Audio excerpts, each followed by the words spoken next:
Isang kilong pusit yan. Ito yung tinatawag na pusit kalawang. Nililis ko na yan at hihiwa-hiwain na lang natin.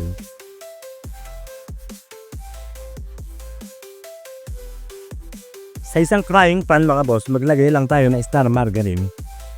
Konting mantika, konti lang ha. Unahin na natin yung pusit mga boss. Medyo gugulatin lang natin yan kasi hindi naman pwedeng ma-overcook yan mga boss. Kukunat yan, parang goma. Okay mga boss, goods na to. Igigisa pa naman natin yan. Hanguin muna natin. Maglalagyan lang tayo ulit ng konting mantika mga boss.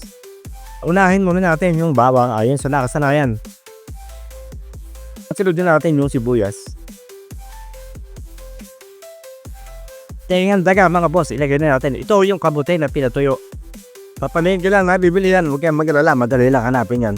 Panggisa natin, konting patis mga boss. Green at red bell pepper ilagay na natin. Maglagay lang muna tayo ng sabaw ng pusit kanina. Konti lang. Pag medyo nasapot siya na mga bossy, isunod na rin natin yung celery.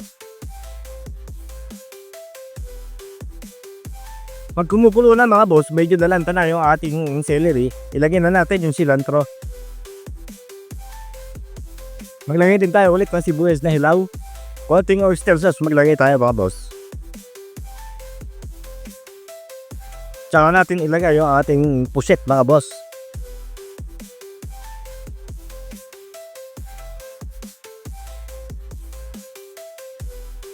Konting pampalasa mga boss, maglalagay din tayo ng onion leeks.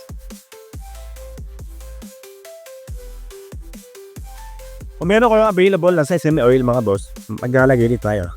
Importante din yan mga boss. Okay mga boss, ito na ang ating napakasarap at napakabisang pusit Chinese style.